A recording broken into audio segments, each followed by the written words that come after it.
वर्णन मिलता है, लेकिन बहुत ही कम लोग इन अवतारों के बारे में जानते हैं। धर्म ग्रंथों के अनुसार भगवान शिव के 19 अवतार हुए थे। मान्यता है कि समस्त 19 अवतारों के वर्णन सुनने मात्र से ही मनोवांछित फल की प्राप्ति होती है। तो आइए सर्वप्रथम हम सभी महादेव के 19 अवतारों के नाम जान लेते हैं। महादेव के 19 अवतार इस प्रकार हैं: वीरभद्र, पिप्पलाद, नंदी, भैरव, अश्वत्थामा, शर्भावतार, गृहपति, ऋषि दुर्वासा, हनुमान, वृषभ अवतार, यतिनाथ, कृष्ण दर्शन, अवधूत, भिक्षुवर्य, सुरेश्वर, किरात, सुनट नर्तक, ब्रह्मचर्य, यक्ष अवतार। प्रिय साथियों, आइए अब हम भगवान शिव के इन अवतारों से जुड़ी जानकारी प्राप्त करते हैं। महादेव का पहला अवतार वीरभद्र अवतार। भगवान शिव का यह अवतार तब हुआ था जब दक्ष द्वारा आयोजित यज्ञ में माता सती ने अपनी देह का त्याग किया था। जब भगवान शिव को यह ज्ञात हुआ तो उन्होंने क्रोध में अपने सिर से एक जटा उखाड़ी और उसे रोष पूर्वक पर्वत के ऊपर पटक दिया। उस जटा के पूर्व भाग से महाभयंकर वीरभद्र प्रकट हुए। शिव के इस अवतार ने दक्ष के यज्ञ का विध्वंस कर दिया और दक्ष का सिर काटकर उसे मृत्युदंड दिया। महादेव के दूसरे अवतार पिप्पलाद अवतार। मानव जीवन में भगवान शिव के पिप्पलाद अवतार का बड़ा महत्व है। शनि पीड़ा का निवारण पिप्पलाद की कृपा से ही संभव हो सका। पौराणिक कथा के अनुसार पिप्पलाद ने देवताओं से पूछा, क्या कारण है कि मेरे पिता दधीचि जन्म से पूर्व ही मुझे छोड़कर चले गए? देवताओं ने बताया, शनि ग्रह की दृष्टि के कारण ही ऐसा कुयोग बना। पिप्पलाद यह सुनकर बड़े क्रोधित हुए। उन्होंने शनि को नक्षत्र मंडल से गिरने का श्राप दे दिया। श्राप के प्रभाव से शनि उसी समय आकाश से गिरने लगे। देवताओं की प्रार्थना पर पिप्पलाद ने शनि को इस बात पर क्षमा किया कि शनि जन्म से लेकर 16 साल तक की आयु तक किसी को कष्ट नहीं देंगे। शिव महापुराण के अनुसार स्वयं ब्रह्मा ने ही शिव के इस अवतार का नामकरण किया था। महादेव का तीसरा अवतार नंदी अवतार। भगवान शंकर सभी जीवों का प्रतिनिधित्व करते हैं। भगवान शंकर का नंदीश्वर अवतार भी इसी बात का अनुसरण करते हुए सभी जीवों से प्रेम का संदेश देता है। नंदी अर्थात बैल कर्म का प्रतीक है, जिसका अर्थ है कर्म ही जीवन का मूल मंत्र है। इस अवतार की कथा इस प्रकार है। शिलाद मुनि ब्रह्मचारी थे। वंश समाप्त होता देख उनके पितरों ने शिलाद से संतान उत्पन्न करने को कहा। शिलाद ने अयोनिज और मृत्युहीन संतान की कामना से भगवान शिव की तपस्या की। भगवान शंकर ने नंदी को अपना गणाध्यक्ष बनाया। इस तरह नंदी नंदीश्वर हो गए। मरुतों की पुत्री सुयशा के साथ नंदी का विवाह हुआ। महादेव के चौथे अवतार हैं भैरव अवतार। शिव महापुराण में भैरव को परमात्मा शंकर का पूर्ण रूप बताया गया है। एक बार भगवान शंकर की माया से प्रभावित होकर ब्रह्मा व विष्णु स्वयं को श्रेष्ठ मानने लगे। तब वहां तेजपुंज के मध्य एक पुरुषाकृति दिखलाई पड़ी। उन्हें देखकर ब्रह्मा जी ने कहा, चंद्रशेखर, तुम मेरे पुत्र हो, अतः मेरी शरण में आओ। ब्रह्मा की ऐसी बात सुनकर भगवान शंकर को क्रोध आ गया। उन्होंने उस पुरुषाकृति से कहा, काल की भांति शोभित होने के कारण आप साक्षात कालराज हैं। काशी अर्थात वर्तमान में जिसे वाराणसी या बनारस भी जाना जाता है, में भैरव को ब्रह्महत्या के पाप से मुक्ति मिली। काशी वासियों के लिए भैरव की भक्ति अनिवार्य बताई गई है। महादेव के पांचवें अवतार हैं अश्वत्थामा। महाभारत के अनुसार पांडवों के गुरु द्रोणाचार्य के पुत्र अश्वत्थामा काल, क्रोध, यम व भगवान शंकर के अंश अवतार थे। आचार्य द्रोण ने भगवान शंकर को पुत्र रूप में पाने के लिए घोर तपस्या की थी और भगवान शिव ने उन्हें वरदान दिया था कि वे उनके पुत्र के रूप में अवतीर्ण होंगे। समय आने पर सवंतिक रुद्र ने अपने अंश से द्रोण के बलशाली पुत्र अश्वत्थामा के रूप में अवतार लिया। ऐसी मान्यता है कि अश्वत्थामा अमर है तथा वह आज भी धरती पर ही निवास करते हैं।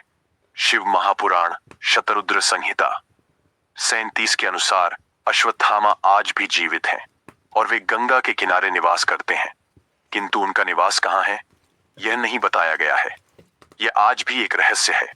महादेव के छठे अवतार का नाम है शर्भावतार। भगवान शंकर का छठा अवतार है शर्भावतार।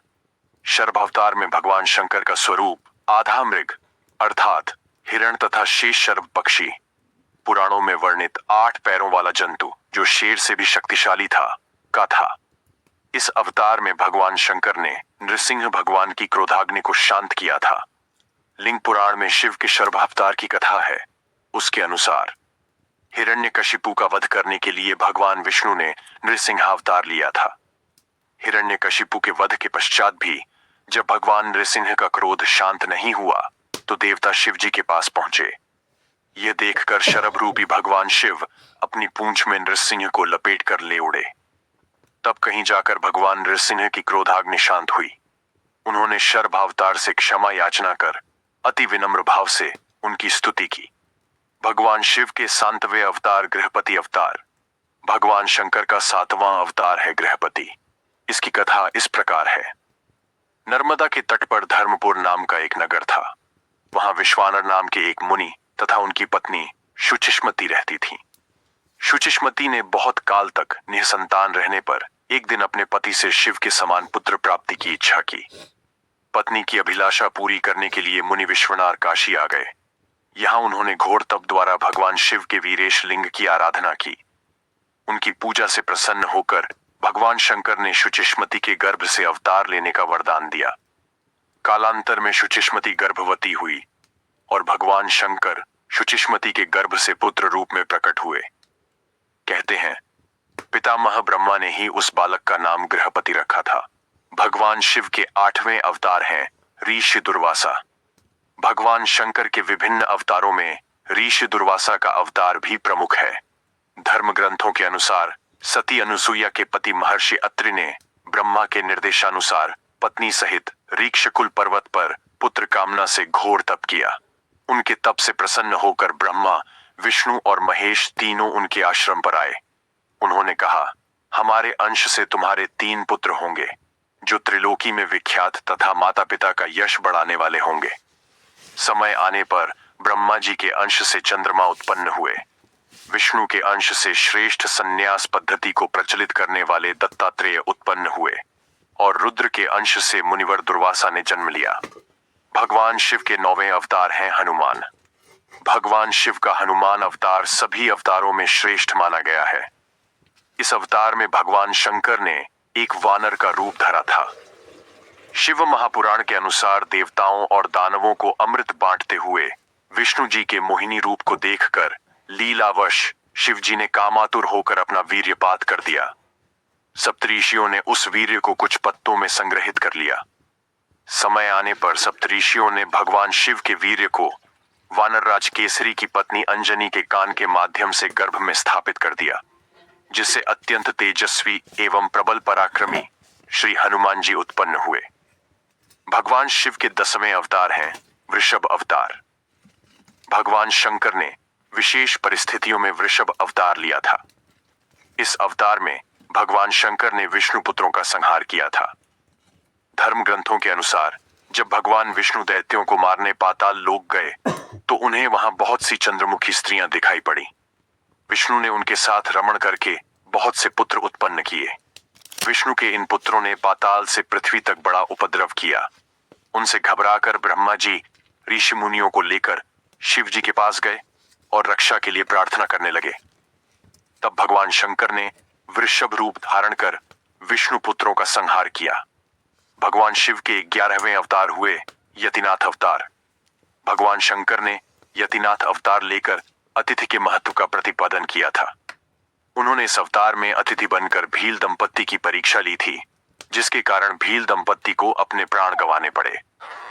धर्म ग्रंथों के अनुसार अर्बुदाचल पर्वत के समीप शिव भक्त आहुका नामक भील दंपत्ति रहते थे। एक बार भगवान शंकर यतिनाथ के वेश में उनके घर आए। उन्होंने भील दंपत्ति के घर रात व्यतीत करने की इच्छा प्रकट की। आहुका ने अपने पति को गृहस्थ की मर्यादा का स्मरण कराते हुए स्वयं धनुष बाण लेकर बाहर रात बिताने और यति को घर में विश्राम करने देने का प्रस्ताव रखा। जब आहुका अपने पति की चिताग्नि में जलने लगी तो शिवजी ने उसे दर्शन देकर अगले जन्म में पुनः अपने पति से मिलने का वरदान दिया। भगवान शिव के 12वें अवतार का नाम है कृष्ण दर्शन अवतार। भगवान शिव ने इस अवतार में यज्ञ आदि धार्मिक कार्यों के महत्व को बताया है। इस प्रकार यह अवतार पूर्णतः धर्म का प्रतीक है। धर्म ग्रंथों के अनुसार इक्ष्वाकु वंशीय श्राद्ध देव की 9वीं पीढ़ी में राजा नभग का जन्म हुआ। विद्या अध्ययन को गुरुकुल गए नभग जब बहुत दिनों तक न लौटे तो उनके भाइयों ने राज्य का विभाजन आपस में कर लिया। नभग को जब यह बात ज्ञात हुई तो वह अपने पिता के पास गए। पिता ने नभग से कहा कि वह यज्ञ परायण ब्राह्मणों के मोह को दूर करते हुए उनके यज्ञ को संपन्न करके उनके धन को प्राप्त करे। तब नभग ने यज्ञ भूमि में पहुंचकर वैश्यदेव सूक्त के स्पष्ट उच्चारण द्वारा यज्ञ संपन्न कराया। विवाद होने पर कृष्ण दर्शन रूपधारी शिवजी ने उसे अपने पिता से ही निर्णय कराने को कहा। भगवान शिव के 13वें अवतार का नाम है अवधूत अवतार। भगवान शंकर ने अवधूत अवतार लेकर इंद्र के अंधकार को चूर किया था। धर्म ग्रंथों के अनुसार एक समय बृहस्पति और अन्य देवताओं को साथ लेकर इंद्र शंकर जी के दर्शनों के लिए कैलाश पर्वत पर गए। इंद्र की परीक्षा लेने के लिए शंकर जी ने अवधूत रूप धारण कर उनका मार्ग रोक लिया। इंद्र ने उस पुरुष से अवज्ञापूर्वक बार बार उसका परिचय पूछा तो भी वह मौन रहा।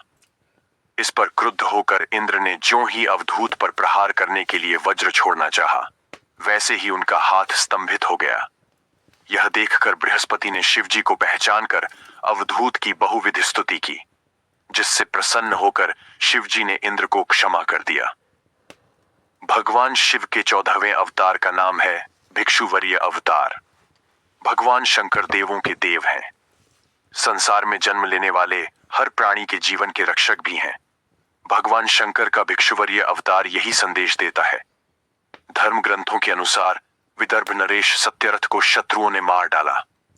उसकी गर्भवती पत्नी ने शत्रुओं से छिपकर अपने प्राण बचाए। समय आने पर उसने एक पुत्र को जन्म दिया।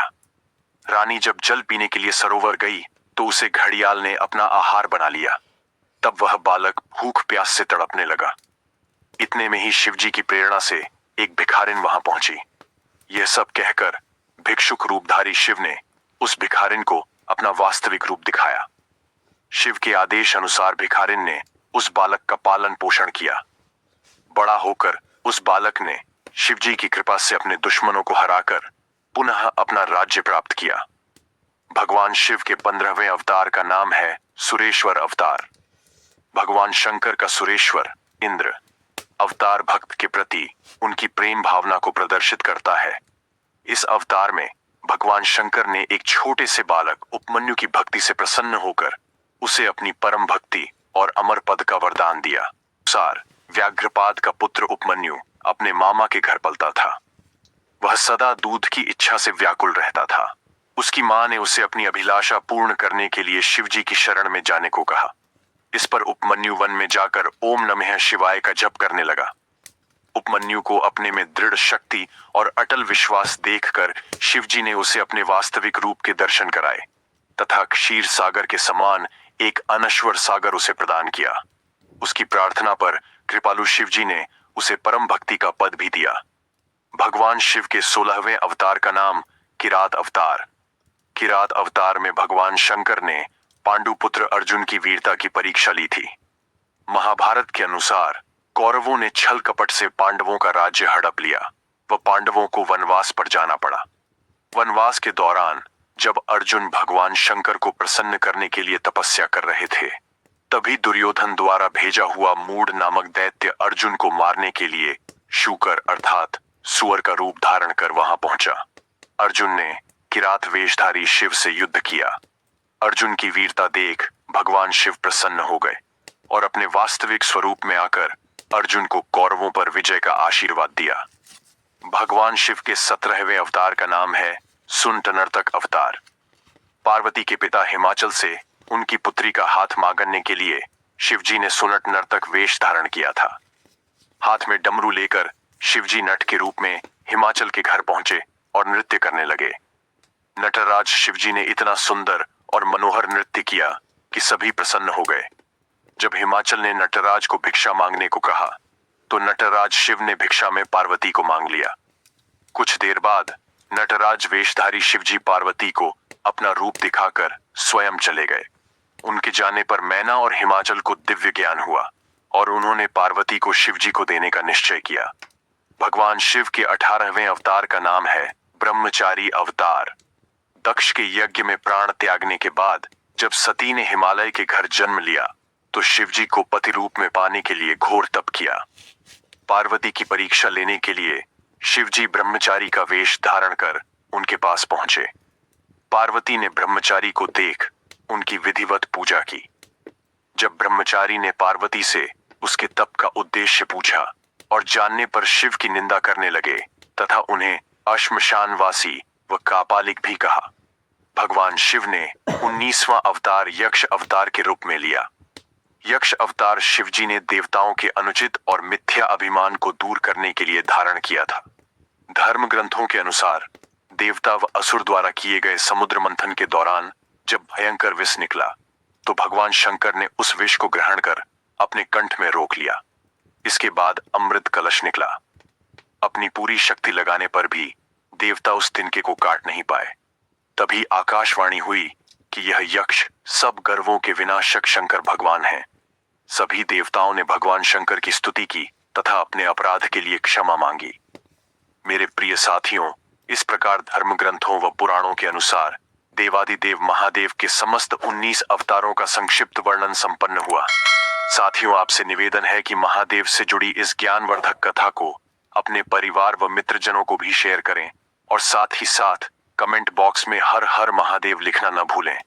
बाबा भोलेनाथ की कृपा समस्त भक्तों पर सदा बनी रहे।